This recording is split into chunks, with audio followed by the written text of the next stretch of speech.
It's great to see you, and thank you very much to Tony and the church for inviting me to come and speak and to talk about the state of the nation where we stand today, and incorporating that some of the work of Christian Concern as well. So, to get into it, we have a vision at Christian Concern, and it's to see society transformed at every level by the gospel of Jesus Christ. And I always say, when we've done that, we'll go home and retire. So, simple job, just got to do that. And it's a big task. We've got a lot to do, as you will see. And the point of the vision really is to say, all areas of society need God's transformation. They need the gospel. They need Jesus. The reign of Jesus is over every aspect of society. And so we need to see that in all spheres of society, which I'll elucidate some of them. We particularly focus on law in the courts, and I'll tell you about some of our legal cases. Also in the church, in trying to reform the Church of England and challenge the Church of England to be a prophetic voice in synod there. In the media, several of us get to speak on the radio and TV and stuff, and try and bring a Christian voice, represent the church, represent Jesus in the media, in the public square, and that's a real privilege to do that and to articulate a Christian perspective on what's happening in the news and in government as well. We lobby politicians. I've been emailing politicians this week about various things, and sometimes speaking to my phone as well and things, and meeting with them as well to try and influence what laws get passed in Parliament. So our strapline is speaking of Jesus Christ in public life, and we talk about speaking of Jesus and his truth, and we talk about protecting the freedom of Christians to live and speak faithfully for the gospel, and also empowering Christians to be equipped and engage with society, which is part of what I'm doing tonight with you this evening. One of our favourite scriptures, I'm sure you're familiar with it, 2 Chronicles 7:14. If my people who are called by my name will humble themselves and pray and seek my face and turn from their wicked ways, then I will hear from heaven and I will forgive their sin and heal their land. What an amazing promise. There's a lot of conditions to it. You'll have noticed, so they need to do this and this and this and this and this.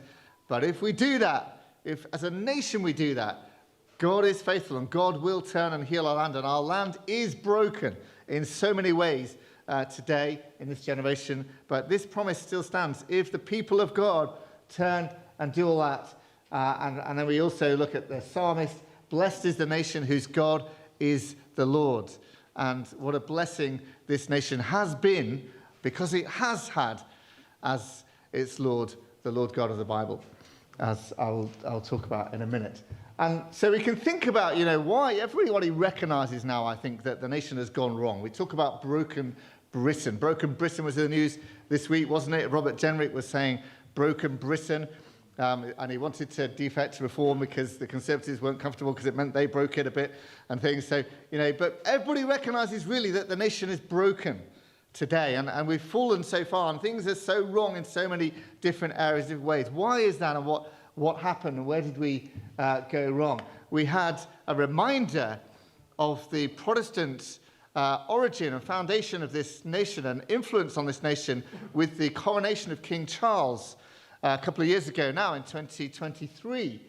And these words were said, and what a witness these words are, right, to the nation. In fact, to the empire, and to the Commonwealth as well, to everybody in the world, effectively, because the Archbishop said to the King, will you, to the utmost of your power, maintain the laws of God and the true profession of the gospel?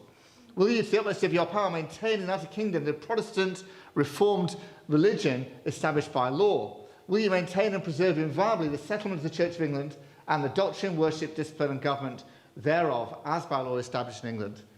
And will you preserve unto the bishops and clergy of England and to the churches there committed to their charge all such rights and privileges as by law do or shall appertain to them or any of them? And the king said, all this I promise to do. Now, does he take that oath seriously? Question, right? I've actually been reading this week a book about the history of the Whigs versus the Tories in the 1700s. And it struck me because one of the things they did is argued about what oaths people should take in order to have public office. And they would change the oath, and lots of people would say, well, I can't in conscience say that oath because that's not what I would do. And it struck me because we live in an age where people don't take oaths seriously anymore. They just say the words. All these politicians go and swear an oath to the king. They don't believe in the king. In conscience, they shouldn't take it, because an oath is a serious thing, actually. And that the purpose of these words is to be serious. And I remember watching the BBC, not at the coronation, actually in the day after the Queen died, he had to swear a similar oath of accession. And the BBC, I watched it on the BBC live, and they said, as these words, similar words to these, were said, they said, the BBC commentator said, these words are meaningless words, of course. And I thought, wow. I mean, the people who wrote those words, and the way in which people used to take oaths seriously, and now we've got to the point where everyone says, oh, this is just meaningless. You just have to say these words. It's just words, right? But it's not just words. It actually means something. There's a promise here that the king had to make, that Christians said, we want every king throughout every generation to have to swear to preserve the gospel in this land, the Protestant Reformed religion in this land. And they did it, and they set it up, and they've been having to say words like this for hundreds of years. And it's meant something. At least it used to mean something, right? And does it mean something now is kind of the question. And then they present him with a Bible. They presented him with a Bible at the coronation service, and they said when they presented him, Sir, to keep you ever mindful of the rule and gospel of God as the rule for the whole of life and government of Christian princes, receive this book, the most valuable thing this world affords. Here is wisdom. This is the royal law. These are the lively oracles of God. And you see what's happening here. You've got all of these symbols of empire, of power, the crown jewels, and all this stuff. And they say, forget that. The most valuable thing is the word of God. The most valuable thing in the world. And this is the lively oracles of God. This is not just words, ladies and gentlemen, right? This is meaningful stuff. Obviously, Bible-believing Christians wrote these words, didn't they? Right? People who really believed it. And they wanted every king or queen to be presented with the Bible, saying, this is the most valuable thing you've got. Forget the rest of the stuff you've got. The most valuable thing you've got is the Word of God. Pay attention to this. Pay attention to it. This is for princes as well as ordinary people. This is for the Word of God. This is for the lively oracles of God, for governing nations. Right? What a powerful witness those words are. But they're disregarded today, aren't they? Disregarded by so many. And we've turned away. There's been a cultural revolution. I was going to say revelation. Crazy. There's a cultural revolution over the last 70 years or so.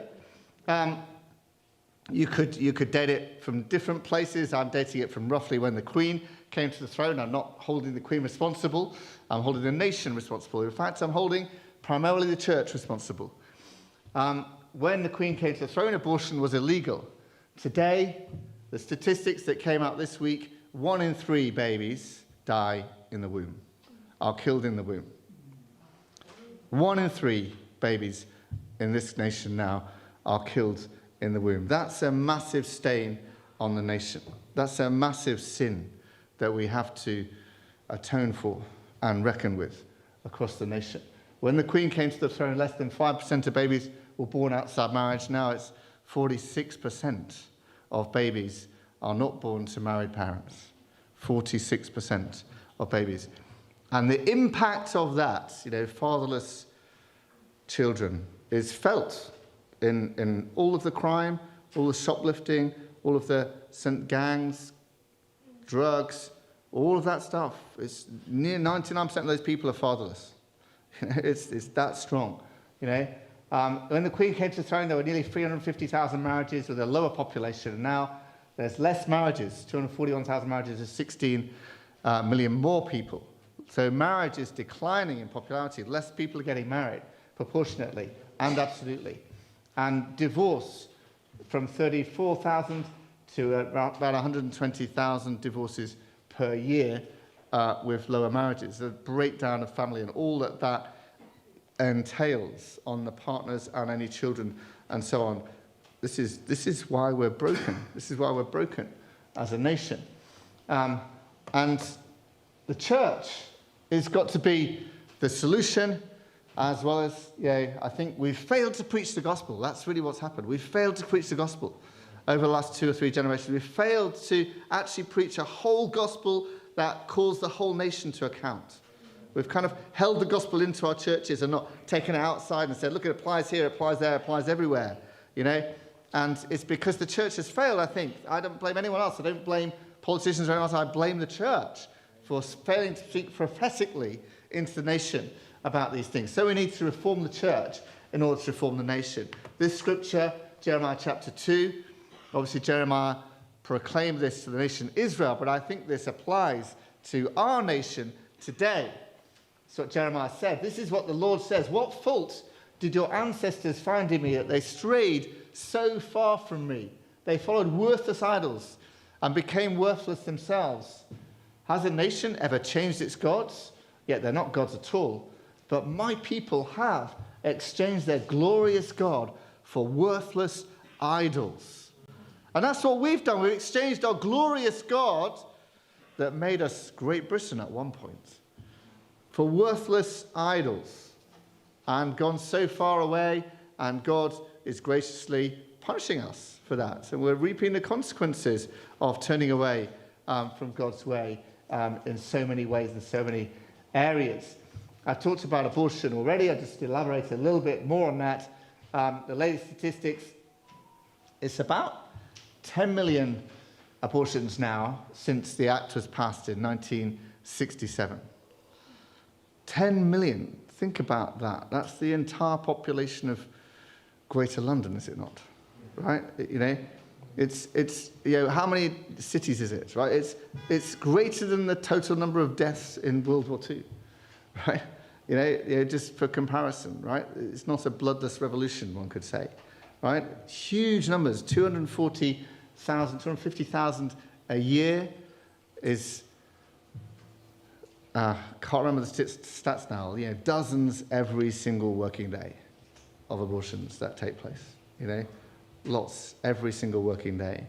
And this is, it's kind of normalized. Like I said, one in three babies. And during the pandemic, the government said, stay home to save lives.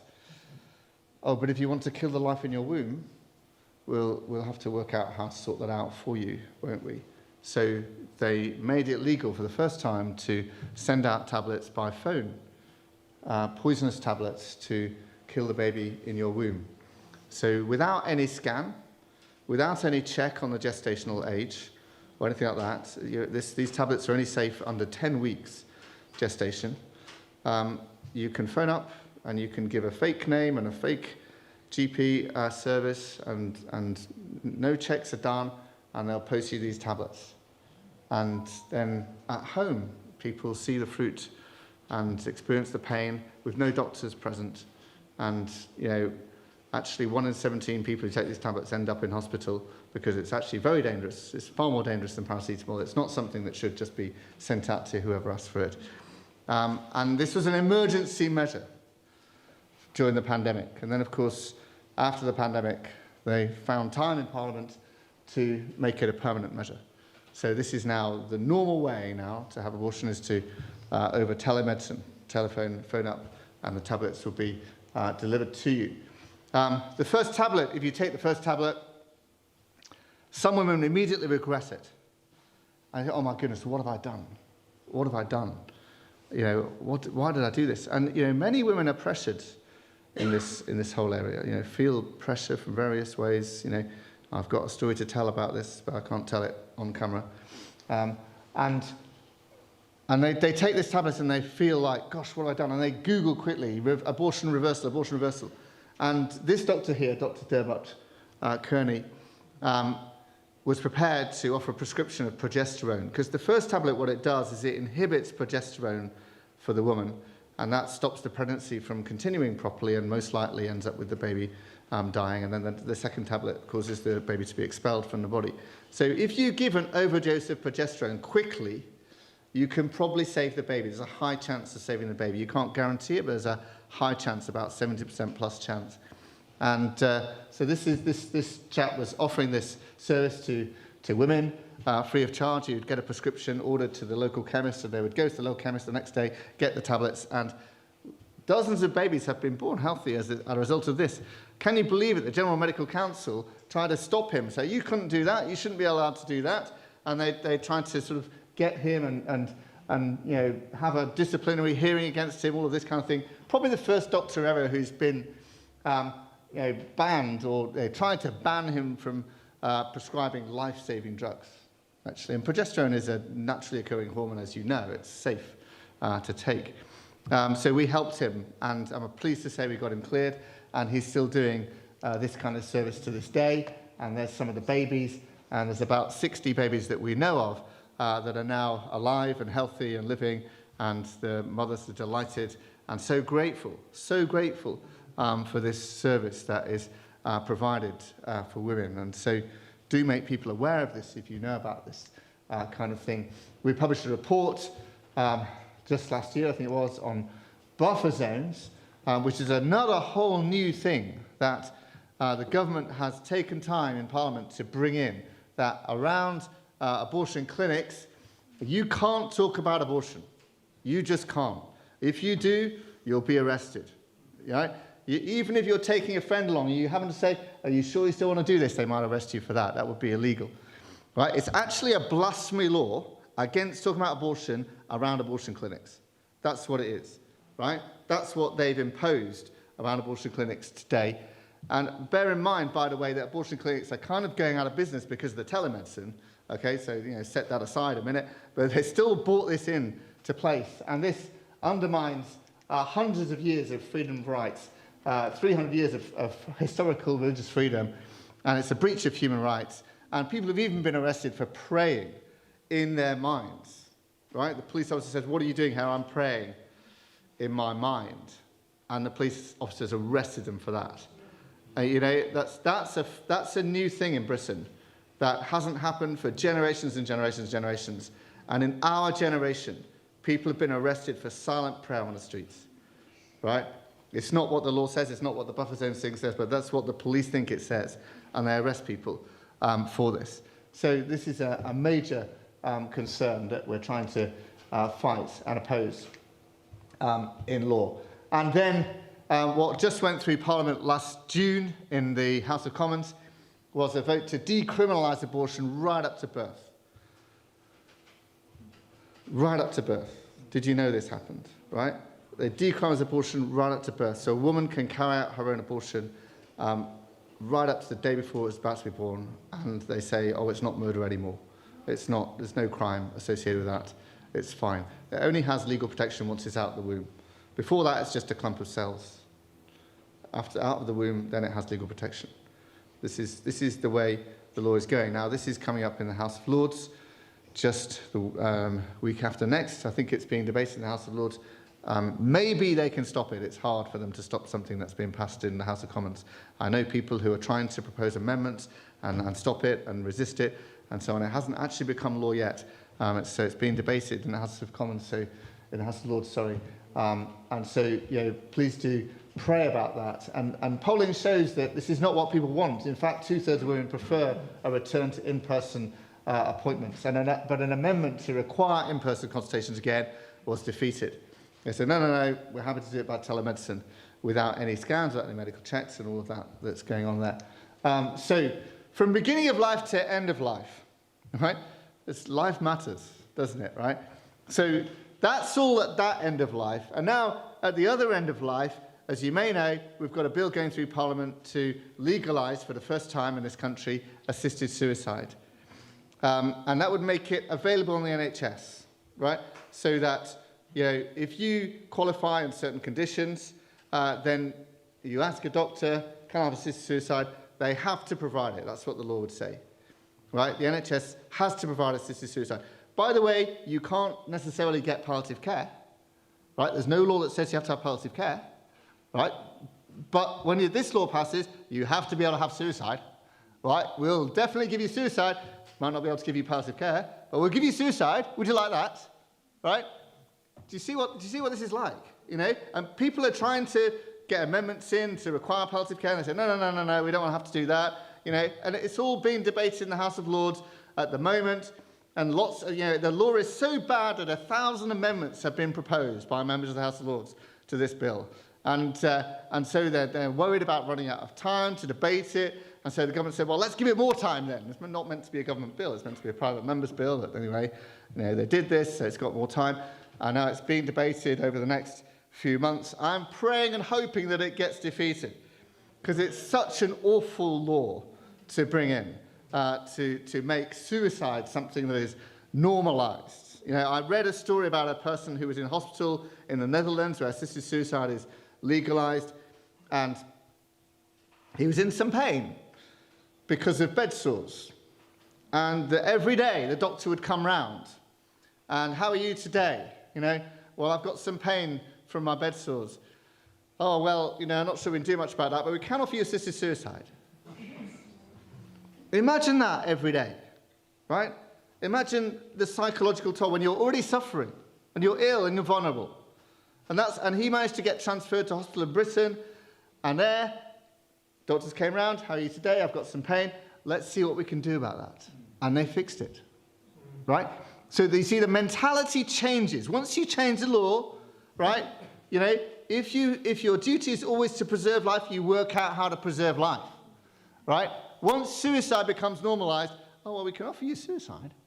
You know, it's evil, right? It is actually evil. And then, you know, we've had a respected commentator in the Times saying this kind of thing: we can't afford to do assisted suicide. The argument is that pressure will grow on the terminally ill to hasten their own deaths. That's not a bad thing. You know, so they're openly saying, yes, people should feel the pressure to die, right? They're openly saying that. Now, this had a backlash. This was helpful for our cause. There was people like, no, that's not the kind of culture we want it to be, right? But the battle is really on over this whole thing. So do be praying about this. And if you are able to write to a member of the House of Lords to say, you know, please oppose this bill, please do that as well, because the more emails or letters they get, the better. And then, you know, we've been destroying family. And again, just a few years ago in 2020, in the height of the pandemic, the government found the time to change the law on divorce so that it's now no-fault divorce. So one partner can unilaterally impose divorce on the other one for no reason whatsoever. And 6 months later, it's done. It's easier now to get out of marriage than it is some phone contracts and some rent contracts, right? That's the disrespect that we have now in this nation for marriage. That you can just get out of it, and you should just be able to get out of it without anything. And so we're sort of saying, oh, marriage is just something that, you know, if you want to end it, you can just end it, and there's no penalty. You don't have to have a reason at all. You know, it's just something that you can break it if you want to, and that's it, and no consequences for you. This is a long way from where it should be with marriage. And then in our schools, we're teaching young children. You can see these books where they're designed, are aimed at very young children, alternative family structures.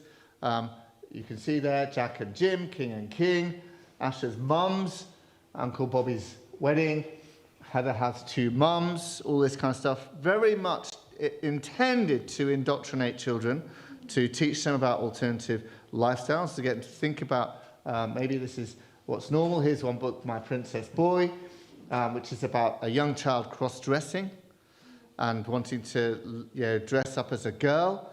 And it's normalizing that, saying, this is fine, let's celebrate this boy wanting to be a girl, let's confuse all the children about their gender. This is a teaching aid. It's called the Gender-Bread Person. I don't know if you can see there, but it's got a spectrum between gender identity and gender expression and biological sex and sexual orientation. It's very much transgender propaganda, saying that you can be transgender, people can change their sex, people can change their gender, all of this kind of stuff. This was I was listening to a podcast just a couple of years ago now, and my young child was in the car with me, and they talked about this thing, and they said it's very controversial, it's transgender propaganda, and it's being used in certain places. And he said, what is this genderbread person? So I explained it to him. The next week, he came home from school and said, you never guess what they taught us today, Daddy? They taught us the genderbread person. I was like, what? You know? So I wrote to the school saying, is this right? Did you teach the genderbread person? Because you're not allowed to do transgender propaganda in school. And so I hope you will not do that again. You'll apologize to me. They wrote back saying, oh, yeah, no, actually it was taught, but it was just like for discussion and alternative views were raised, and so it was fine. So I said to my son, is that right? Did they raise it as part of a discussion and there were lots of views? No, we had to copy it out and learn it. And here's my copied out thing of the genderbread person. So I went back to the school and said, you're lying. That's not what you did. My son was made to write it out in his class textbook as something to learn. They said, oh, actually, now you say that, that was a mistake. That shouldn't have happened. And, wasn't what the lesson plan actually said. So, sorry about that. There you go. So I wrote back saying, please send me the lesson plan. They refused to send me the lesson plan. And because my wife died at that time, I didn't take it further forward at that point. But the point is, it was that this is how they're indoctrinating children in this kind of stuff. And we have to stand up to it. And, now, because I did stand up to it, they won't do that again in that school, right? They're alert to it now, right? And, maybe I could have taken it further, but there were other things going on. Oh, and by the way, that one is now out of date because it has this horrible thing called biological sex there. So they didn't want to have that anymore. So they changed it to sex assigned at birth, right? So that it's not biological anymore, you see. Now, by the way, my sex wasn't assigned at birth, it was recognized at birth, right? It's not magically assigned, it's recognized. It is biological. This sort of stuff is rubbish. And here's a lesson plan from a group called Educate and Celebrate, which is a pro-transgender group that goes into schools. Look at this. Christians are prejudiced. Christians will say they're not prejudiced because in the Bible it states ... This means that Christians will not behave ... However, other people disagree and point to examples such as ... as examples that Christians are prejudiced. Overall, I think Christians are ... because ... This is anti-Christian propaganda in our schools, right? Anti-Christian propaganda, deliberately teaching people that Christians are prejudiced. This lady, Christy Higgs, some years ago now, posted on Facebook concerns about sex education, the kind of thing that you've been seeing there, that was going to be taught in her son's primary school. She worked as a pastoral assistant in a different school, but she was raising concerns about a program that was going to be used in her son's primary school. Just to her Facebook friends, one of her friends reported her to the school where she worked, and she was sacked for gross misconduct for sharing stuff like that on her private Facebook post. Now, we took this to court, and it went through Employment Appeal Tribunal, and eventually in the Court of Appeal last year, we won. And they ruled that it was wrong. You can't just sack someone for expressing their views, particularly political views like this, on a social media post. And she will get compensation and so on for that. And it was an important victory because it sends a message to employers. You can't just sack Christians for saying what they think. Or other people, also other people who agree with Christy Higgs, Christian or not, on this kind of thing. And so it's really important to defend the rights of Christians like this over this kind of thing. Nigel and Sally Rowe, a few years ago now, Church of England Primary School, the Isle of Wight, their 6-year-old son came home saying, there's a boy in our class who sometimes comes dressed as a girl. And when he comes as a girl, we have to call him her. And when he comes as a boy, we have to call him him. And if we don't, the teachers tell us off about this. And so they wrote to the school saying, surely this isn't right. You don't allow 6-year-olds to cross-dress. And they said, you're transphobic.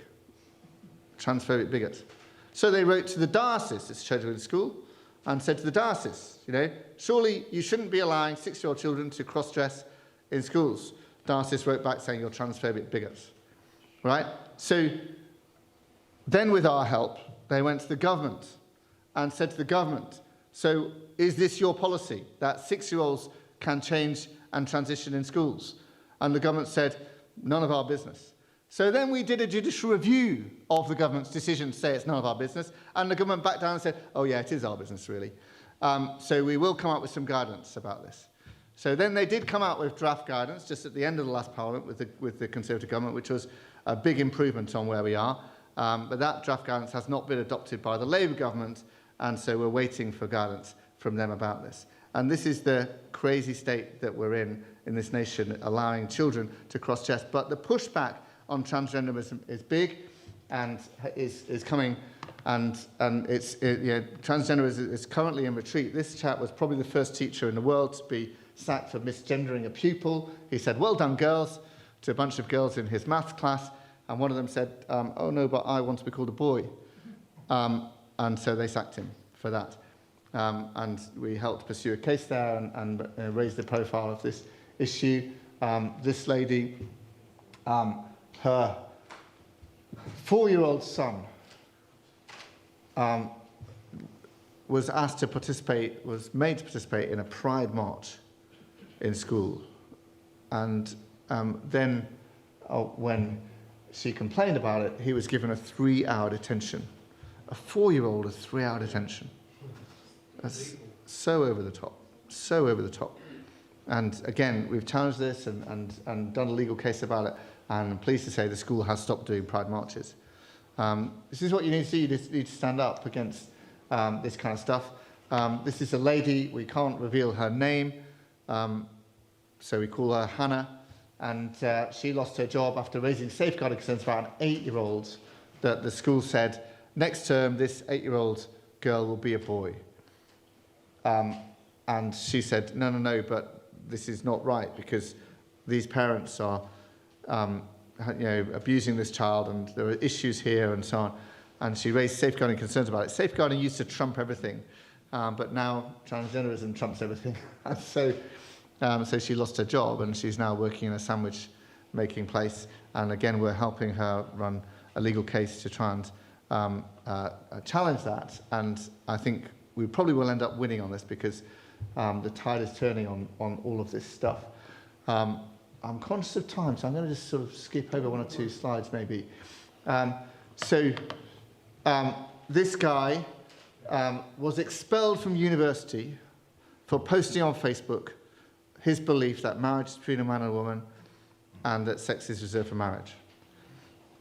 He's doing a social work course that would have led to a qualification enabling him to practice as a social worker. And he got involved in a debate on Facebook on his private account, not linked to the university at all.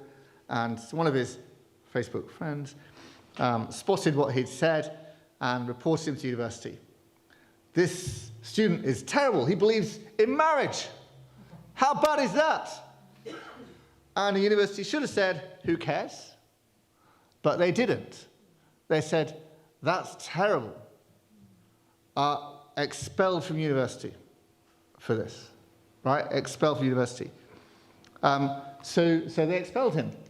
And in court, the university said, however politely and moderately expressed, such views should be a bar to the profession. Such views, right? So if you believe in marriage between man and woman and sex is just reserved for marriage, that's too bad. That's so bad, it's almost like being a Nazi. Like, you can't be a social worker and believe that. That's terrible, right? Because what would people think?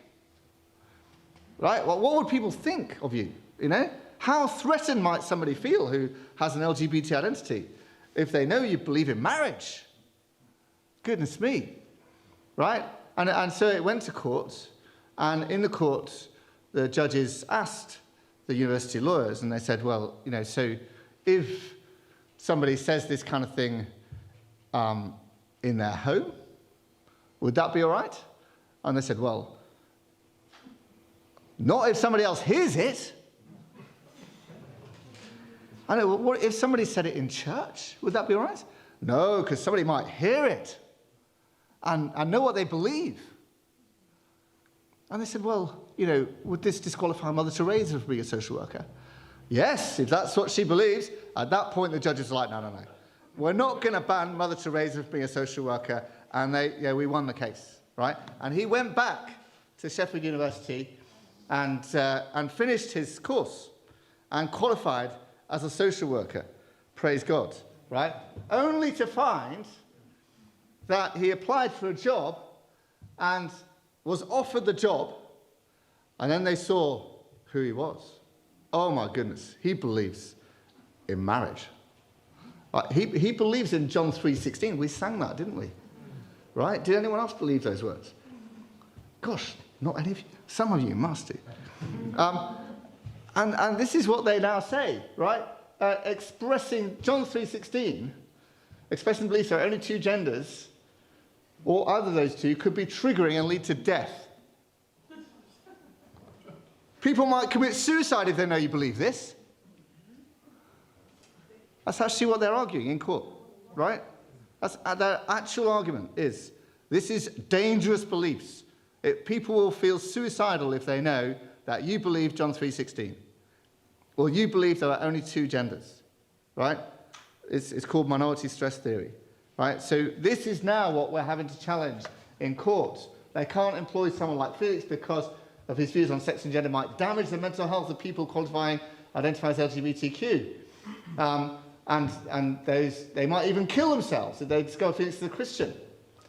And so we're defending him in court. They went to court just last year, and that was in the appeal tribunal just last year, and we could hear the result of that any day now. So pray that we win that case, because it's a very important case. Because if they win that case, then it's game over for Christian employment, right, in lots of areas, right? They're trying to justify banning any Christians from being in a whole load of areas of employment on this basis, right? So we have to win that case. This doctor was fired because he went to qualify as a disability assessor for Department of Work and Pensions, and they hypothetically asked him, if a 6-foot bearded man came to your clinic and said, "Call me madam," would you do so? And he said, "Well, in conscience, no, I would not do that because it's a man." Right, in that case, goodbye. You can't do this job. And so anyway, it went to court.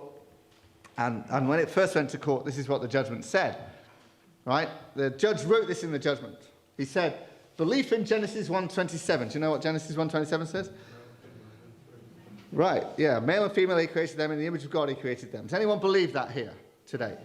Oh, good. Some of you do. Good. Watch out, though, because what the judge said, right?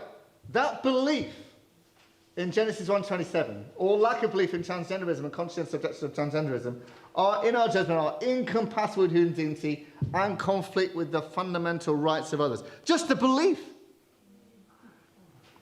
Just the belief. You've just violated people's human rights by admitting your belief in the Bible, ladies and gentlemen, according to this judge. Right? By the way, that verse, all people in the image of God, that's the foundation of human rights. Yeah. Isn't it? Right? So he's saying the very foundation of human rights is a violation of human rights. You couldn't make it up, could you?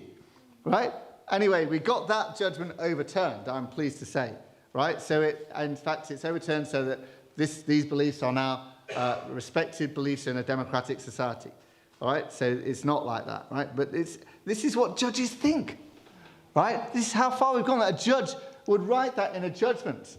Right? We also defend street preachers, I'm pleased to say we've got a nearly 100% track record of defending street preachers on the streets because the law actually protects the right to preach the gospel. The police don't think it does. The police think if you've been Islamophobic, homophobic, transphobic, that's terrible. If someone's offended, that's an offence. No, it's not. No, it's not. And we keep having to say, no, it's not, no, it's not, no, it's not, no, it's not, every time we go to court. And we win. Right? Every time we go to court, we win, because it's not an offence to do that. But the point is, the police think it is, and their lawyers argue it is, but it is not. In this case, the Crown Prosecution Service said there are references in the Bible which are no longer appropriate in modern society and will be deemed offensive if stated in public. We got them to withdraw that statement, right? But going back to the coronation, right? The most valuable thing in the world, And now the Crown Prosecution Service saying quoting the Bible should be an offence on the streets, right? It is not an offence, but they're trying to make it an offence. This chap was actually convicted originally, and we got his conviction overturned, of misgendering. He was engaging the people on the streets in conversation. One person came and asked him a question, and he said to the crowd, this gentleman here, who wanted to be identified as a woman, but he wasn't a woman, he's a gentleman. And then he complained to the police arrested him, he was convicted. When he came to us, we said, okay, we'll challenge this, and we got it overturned in court. In court, they said, how do you know he's a gentleman? He said, on the evidence of my own eyes, Your Honour. Hassan Tash, regular debates. Some of you go to Hyde Park Corner regularly, you probably know her. She's been stabbed and assaulted and beaten and knocked to the ground and had things stolen from her. And none of the people who've done that have ever been arrested by the police. But she's been arrested several times. And we've had to go to the police and sue the police and say, you shouldn't have arrested her for this because she did nothing wrong. And twice they've paid £10,000 compensation twice to her for wrongful arrest because we've challenged it. But she's a very effective evangelist. She reckons she's seen over 1,000 Muslims convert to Christianity, including 16 imams. And so, it's very important to defend what these street preachers do because it is often very effective. And then, we're going into Islam now. And at the last election, which was 2024, wasn't it now? There was this new movement that was created called the Muslim Vote. Not a political party, but a campaign movement. And this is from their website. And they were saying, these are all the constituencies with over 10% Muslim vote. That list is only the ones over 30%, according to their website. 30% Muslim vote on their website. And they ran a campaign where they backed candidates in the election. And they won various seats. And they made various demands. And you had to, in order to be endorsed by the Muslim vote, you had to sign up to these demands. And one of them was recognise the Palestinian state. Government's done that, hasn't it? Right? So they've got that one, yeah? Another one was end military ties with Israel. Not quite done that yet. Muslims being allowed to pray at schools. That's demanding a prayer time every day, which is a very intense cultural change on schools. Adopt the APPG definition of Islamophobia. Hopefully I have time to talk about that. Sharia-compliant pensions in every workplace and remove the spiritual influence law, which again, hopefully I'll have time to talk about. So Muslims were more than 50% of the population in 4 constituencies at the last election. And 30 constituencies with over 25% of the vote. And 120 constituencies over 10% of the vote. Most constituencies, the difference between winning and losing is less than 10% of the vote. So the Muslims, in that sense, could swing the vote in over 100 constituencies today. And I could talk a lot more about this, and I've written this book, The Challenge of Islam, which was published last year about Islam, and I'd love to spend more time talking about it. But haven't really got time today to get into that more. Other cases, this chap tweeted about pride not being good for children. He got harassed. He got people turning up at his house to offer funeral services for him when he was out, to his wife. He had death threats and stuff. Anyway, we took it to court and he won the case for discrimination because you can't just sack someone for a tweet like that. Bernard Randall preached a sermon in chapel, in school. Preached a sermon. Think about that, in chapel. And you can read the sermon online. And the thing is, they'd had this group, Educate and Celebrate, which I referenced before, a pro-transgender group, into the school, indoctrinating children in transgenderism. And one of the people said to him, I thought we were a Christian school. Why are we having all this stuff? And he thought it was a good question. So he preached a sermon saying you don't have to believe that stuff. You can make up your own mind. You can choose what to believe. You might not. You don't have to agree with it. That was what he said. He didn't say it's wrong. It was actually quite a mild sermon. He now regrets not being stronger because he got sacked for it anyway, right? They sacked him for this sermon. And not only that, they referred him to the counter-extremism group, Prevent. And they referred him as a safeguarding risk. And this sermon was preached in, I think, 2018. And to this day, the Church of England has him down as a safeguarding risk, so he can't preach in any church in the land. That's how it is to this day. He's been cleared by Prevent, he's been cleared by the DBS, been cleared by every secular group, but not by the Church of England. And we still have a legal case progressing through the courts slowly. At various reasons, it's taken longer. We've had to get judges recused for bias because they're LGBT campaigners and things like that. And so they've had to start again and things. It just takes a long time.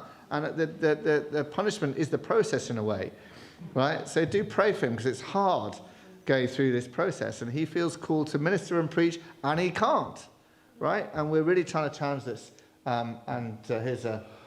Here's a newspaper spread about him. Skip this one. So the Darlington nurses, have you heard of them? This one, a man called Rose wanted to get changed in the women's changing rooms and was allowed to get changed in women's changing rooms. And these women objected to that, said we shouldn't have to undress in front of a man. Sounds fairly obvious, fairly simple, doesn't it? Would you believe it? The NHS said, no, you need to be re-educated. You're not thinking straight. We need to teach you. You're not thinking straight. No. It's the NHS that's not thinking straight. Right up to when it went to court, I thought the NHS was going to back down and come to a settlement because I couldn't see how they could win this case. On Friday, we got the result. I'm pleased to say it was a win. It was the main story in the BBC News for a little while. It was on the headlines on the papers. It was covered in all the major newspapers, all the major news outlets. It's a very big story. They won the case against the NHS. The NHS will have to change their policy now. They can't just let somebody who calls himself a woman go into the women's changing rooms. That is just not workable. In this case, the court ruling is very strong on that, saying, no, this violates their dignity, and it's not what it should be. So it's great to win that case. There's the front page yesterday. Saturday, Labour is told now protect all women because they want a landmark tribunal rule. So you see what a big story it was. This is J.K. Rowling. You've heard of her. So she retweeted our tweet about it. So millions and millions of people have seen this story all over the world. This is the story in the one of the New Telegraph, I think it was. And here's the double-page spread, yesterday's newspaper here about this as well. So a major win, which I'm really pleased about, and I really hope it causes the NHS to change their policy. It really should do, and not just the NHS, all over the entire workplaces. You can't just let a man get into women's space. You can't just do it. So we're winning on transgenderism, right? There's a pushback here, and it's in retreat, I'm pleased to say. But we still have this lady, another nurse, and she was seeing to a male patient on a ward. In fact, his doctor's note said he was male. He is actually a convicted paedophile, and he was having a male particular procedure, and she had to come and attend to him, and she wanted to phone up the doctor to confirm what she should do. So she phoned up the doctor and said, Mr. So-and-so wants this, at which point the patient lunged at her and raged at her and said, you can't call me Mr., I'm Mrs., and racially abused her, called her the N-word, all this kind of thing, and she got sacked. Right? She got suspended, rather, to be technical about it. She got suspended for that. She's still suspended to this day for that. And in fact, there's an important hearing relating to her case this coming Tuesday about this case. And it's attracted a lot of attention because how ridiculous is this? You've got to be able to call someone by their biological gender, particularly in a hospital, please. Right? Particularly when the medical notes say he is a male. Right? So we're taking this case, and I hope we will win it, and I think we will win it. There are various other issues coming up, like conversion therapy, where the government has promised to bring out a draft bill banning conversion therapy, which is actually conversations. If I'm struggling with sexual temptations of certain kinds, I ask you to talk to me about it or pray for me about it. you, if this law came in place, could be committing a criminal offence by having that conversation or having that prayer. Right? So we've got to stop this from becoming law, and we will work hard to try and stop it becoming law. And I'm pleased to say when we first started talking about this, very few people were prepared to stand with us. But now we've explained it better, and more people are getting it, and non-Christians as well are getting it, and secular groups like Free Speech Union are opposed to this and so on. So the government knows there's a big backlash coming if they bring this in, and I'm hoping they won't, but at the moment they intend to, and that's where we are on it. So to conclude, this saying is attributed to Martin Luther, and I think it's very appropriate for our day today. It says this: if I profess with the loudest voice in the clearest exposition every portion of the Word of God except precisely that little point which the world and the devil are at that moment attacking, and not confessing Christ, however boldly I may be professing him, where the battle rages, there the loyalty of the soldier is proved, and to be steady on all the battlefront besides is mere flight and disgrace if he flinches at that point. So the point is, we need to preach the whole counsel of God, and perhaps especially those bits that are under attack in our culture today. And that is particularly sexual ethics today. And if we're avoiding those topics, then we're basically coming out of the battle and not engaged in the battle as we see it today. We do run a Wilberforce Academy for young professionals, where we give them a week-long intensive training course on where we are in our culture and how to resist and how to be part of the resistance and part of the Christian coming revival, which I hope is coming. So if you know someone who might be interested in that, please tell them to apply. There are leaflets in your packs that you've got on your seats about that. There's if you're interested in education, which is very, very important. If you're a teacher or you know someone who's a teacher or just interested in education, generally we're in touch with dozens of startup schools. There's lots of people starting new schools now because of all the sexualisation of children in particular. Do come along to this conference, which is in April coming up. And final quote here, Charles Spurgeon from over 100 years ago. I believe one reason why the Church of God at this present moment has so little influence over the world is because the world has so much influence over the church. And that's even more true today than it was then. So we've got some books at the back. Do take a look at them. There's also a sign-up sheet in your pack. Love to get you receiving our weekly emails, which is free to receive. You can be informed about all of these cases and all these issues that we're campaigning on, and get the latest things to pray about on that. And love to have you joining with us and praying with us about it. Thank you very much for listening and for your attention, and I look forward to meeting some of you and talking to you afterwards as well. Thank you, Tony.